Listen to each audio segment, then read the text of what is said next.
Oh.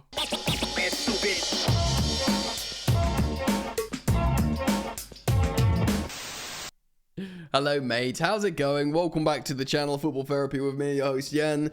Do hope you're doing well. I do hope that, friend, in this turbulent, uncertain time of supporting Chelsea. I imagine most of you watching this are Chelsea supporters, though concede maybe a few of you aren't. And you are all welcome here on the channel for the content. Heck, why not? Hop on board the drama train. Anyway, welcome back to the channel and welcome to Chelsea News. Today we are discussing stuff about Datro Fofana going to AEK Athens with a loan with an option to buy for £20 million. Speak about that. A little bit on Ben Chilwell. And I do want to read something on X Value, which is of course the stats platform that I like to use on this channel to reference stats about players. We're only of course 3 games into the Premier League season with Chelsea, but I've got a team report that I'm going to read out to you because this is it's an AI generated team report that uses Chelsea's performance this season to essentially say, how are we as a football team? And of course, in these times of Chelsea's civil war between the owners, this, that, and the other, I feel like it's just a nice opportunity to talk about some actual football stuff. Do you know what I mean, mate? I mean, because ultimately, we are a football team.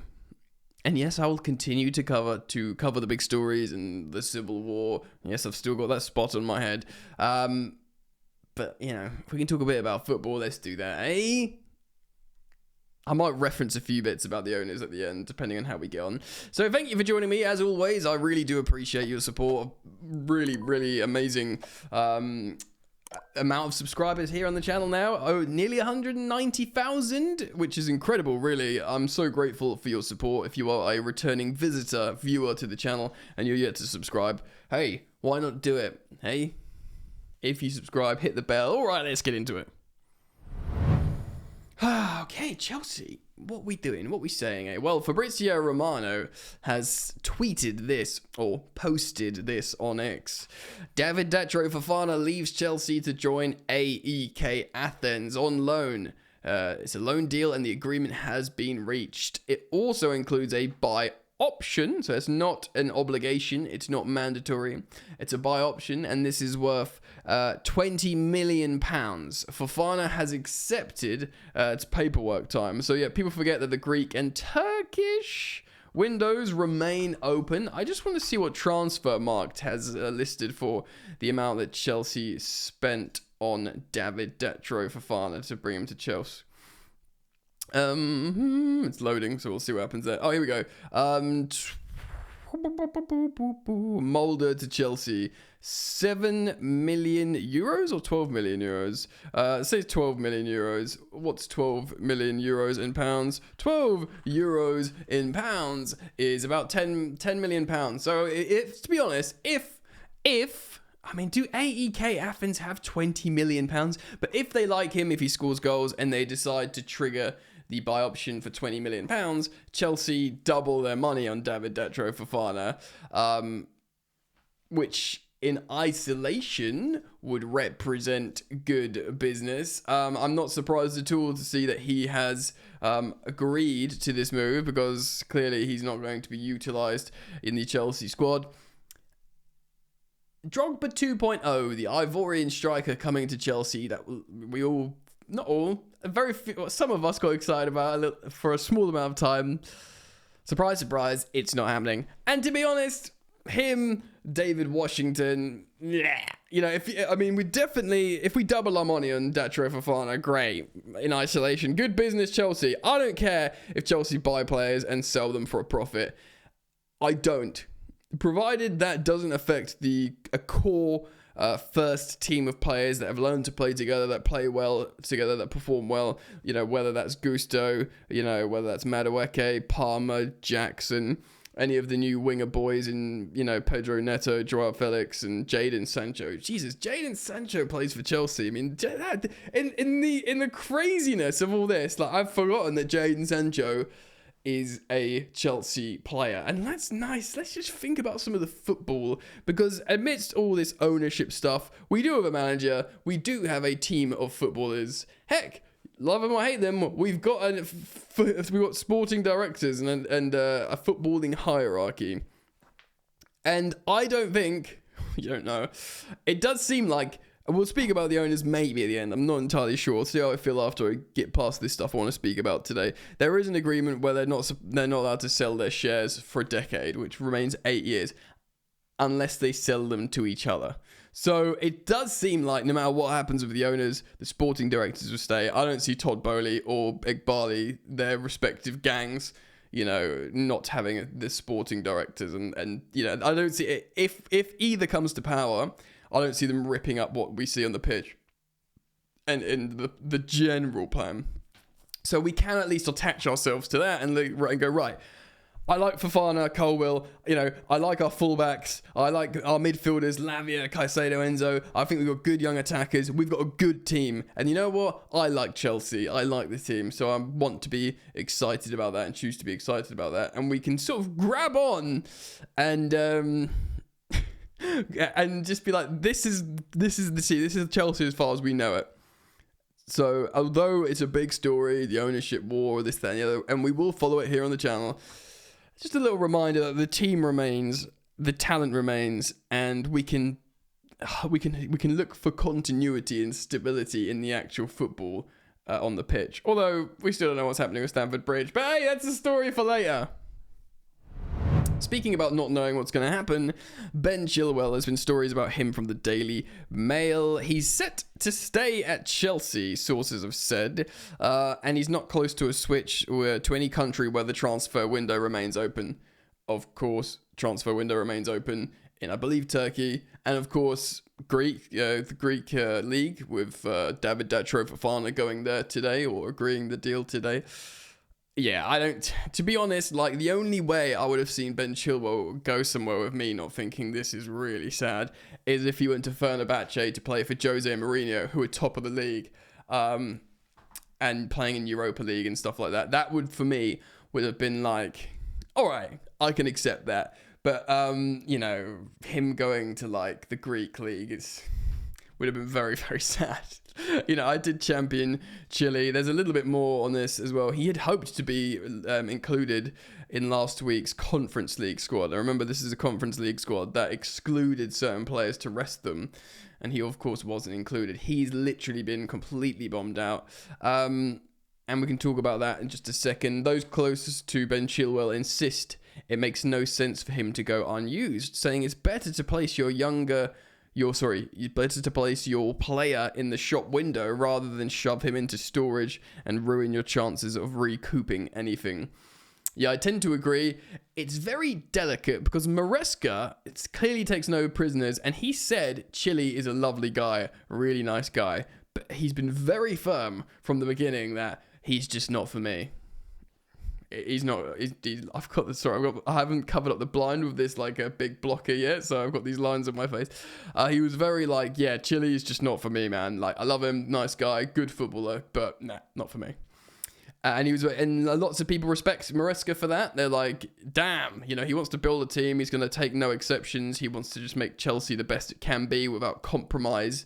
And a lot of people will respect that, and I do to a degree. But at the same time, that is tough, for a player of Chilwell's pedigree, character as well. He's a great character. I wonder, the thing is, I'm kind of torn on this because part of me respects Maresca and his decision to just look at the profile and go, no, it's not optimized, and I'm trying to make Chelsea the best it could be now. So I'm sorry, man, you're a good guy, not part of it. I respect that. I do, genuinely. But at the same time, part of me thinks, he's a great footballer, Chile. And even if, yes, he's not the right profile, could he not even be, trained away from Maresca for 6 months to play a certain thing way better and then kind of be integrated and used as a backup option for a certain role? Do you know what I mean? Is that not a possibility? Because I get, not training with the first team, learning on the job too much in the first team group is not acceptable for Maresca, fine. But could you not get him better or something in individual training and integrate him? But then again, he's not trained with the squad, so he's not gained chemistry and understanding. It is tough. I do sympathise. It's tricky. So yeah, Chelsea will name their Premier League squad this Friday. So have we not named it yet? The Premier League started. Unless it, today maybe it means against Bournemouth, I guess. And Ben Chilwell can help fill the homegrown quota. But Enzo Maresca has already insisted those training separately will not play under him. They will simply not play under him. Let me know what you think about Ben Chilwell and this Maresca situation. Do you kind of like respect and agree with Maresca? He's just like, look, Sterling, Chilwell, you guys, I'm not going to use you. I'm going to use these guys. I want to make these guys the best they can be. Do you agree with that? Do you feel like Chilwell could have been used? I mean, I guess not as a left winger, especially now we have 1,000 left wingers. It's super tough, man. Anyway, let's move on. So I'm going to utilize X value now to tell you about this team report. Just briefly, I'll show you the page here. So I'm going to read this analysis down here. At Premier League on this graph here on the team overview is the grey line, Chelsea are blue. I think I've shown you before. As you can see, Chelsea are much higher for goals than the Premier League average, much higher for field tilt than the Premier League average, much higher for possession. Slightly less than goals conceded, so all good. Long balls less is because we play more of the balls on the deck. The one thing that you'd be very worried about here is shots conceded. We concede way more shots than the Premier League average, which is absolutely not Chelsea. So I'm going to read this analysis here now. You don't necessarily need to see it. I just wanted to show you for reference. So it goes a little something like this. I'm going to read the offensive analysis and the defensive analysis for Chelsea this season. Of course, limited sample size. Chelsea's offensive efficiency has been one of the biggest and brightest aspects of their season. They scored an impressive 2.33 goals per game, ranking third in the league. With their expected goals, XG per game was 2.02, which places us fifth. This slight overperformance in goals scored compared to expected goals suggests that Chelsea's attackers have been clinical in front of goal. Unless you're talking about the Crystal Palace game where we created 5 big chances and didn't score, and Crystal Palace created 0 big chances and scored. No, sorry, we did score. We scored 1 goal out of 5 big chances, and Crystal Palace scored 1 goal out of 0 big chances. Not clinical then, mate. Notably, their non-penalty XG per shot is 0.16, which is significantly higher than the league average of 0.1, ranking them third. That indicates Chelsea are creating high quality chances. Okay, so that's good. In terms of offensive style, Chelsea's approach has been quite balanced. They have a field tilt of 58.64%, ranking 6th, which shows a strong presence in the final third, dominating the game, playing the game up in the opposition third. They average 525 total passes per game, ranking 5th. This is all pretty strong stuff. And bearing in mind, we did play away at Wolves. We did play Man City as well in these games, so this is good. And lest we forget, these are the first games under Maresca. With a relatively low long ball ratio of 7.62%, ranking 17th. So yes, which suggests a preference for short, controlled passing rather than direct play. The team also averages 3.3312 pass combinations per game, ranking 5th, highlighting their emphasis on quick and intricate play. Exciting football, attacking football. Good. Chelsea's offensive actions are further characterised by their touches in the opponent's box, averaging 22.33 per game, ranking 13th. Interesting. So it shows less touches in the box, more action, I guess, more shooties. They also have 0.23 expected assists from crosses per game, ranking 14th. Okay, that's not so good. And 8 successful dribbles per game, ranking 10th. I would expect, I don't know, because he loves wingers, Enzo Maresca. I'd expect more dribbles. Maybe as time goes on, as we see more Pedro Neto, more Noni Madueke, more Joao Felix, those dribbles will go up. These metrics indicate a balanced approach with a mix of dribbling, crossing, and to create chances. Yeah, although I do see more dribbles happening personally. All right, let's talk about defense. Defensively, Chelsea have had a challenging season. They've conceded 1.67 goals per game, ranking 14th. So this is what I don't like about Chelsea at all, and maybe a hangover from... It looks like desired effect, this light on my face, doesn't it? From last season. While their expected goals against per game are 1.27, ranking 7th. So actually, we're top 7 in terms of the chances we're allowing against us. But we're 14th in the amount of goals we're conceding. So maybe we're getting a little bit unlucky with really clinical finishing, and the Eze goal would suggest that. And it's saying here Chelsea have been somewhat unlucky or inefficient in their defensive efforts. I'd argue both, conceding more goals than the XG against would predict. Okay. There's a little bit more of passes, defensive action. Yeah, the team's build-up disruption is 1.28, ranking 6th. Yeah, basically the defense isn't great. In terms of specific defensive vulnerabilities, Chelsea's XG against from counter-attacks is 0.26 per game, ranking 16th. So when there's a turnover and the opposition run at us, we're vulnerable. With 20.36 of their expected goals against coming from counter-attacks, ranking 17th. 17th in the league. That's nearly relegation for being vulnerable to counter-attacks. This highlights the potential weakness in dealing with quick transitions. Furthermore, the XG against from set pieces is 1 per game, ranking 12th. Yeah, so these are poor defensive numbers all around.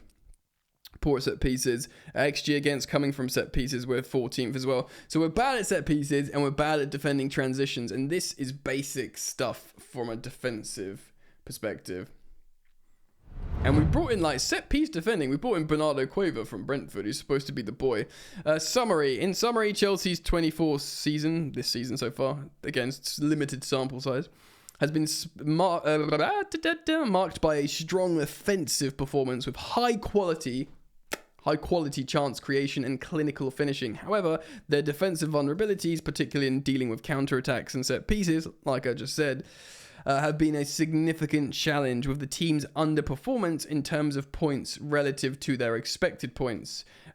Suggests that with some adjustments, particularly in defensive organisation and efficiency, Chelsea could significantly improve their standing in the league. So adjustments in how we deal with transitions and set pieces, and also the balance of luck a little bit, because it's suggesting here that we've just been unlucky, like quite unlucky with the XG against, like players overperforming their goal scoring chances, so I don't know, I actually feel pretty good about that analysis.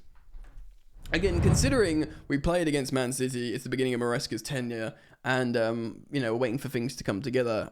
A good result at Bournemouth and on the weekend, and we could be feeling pretty good about that. Also, I'm thinking of maybe doing a data-led match previews using this platform, because you can do comparisons we can look at Bournemouth, what they're good at, what we're good at, and I feel like it can be a little bit more of an intricate match preview. So let me know if you guys would be interested in that down in the comment section below. I'm not going to talk about the owners again today. As the story develops, I'll bring it to you. Of course, they both want to buy each other out, so we'll see what happens there. Excuse me, burping into the microphone. Let me know what you think. Thank you for liking. Thank you for subscribing. Road to 200k, so make sure you do subscribe if you want to. Hit the bell if you choose to. And I will see you back here soon, hopefully. Peace.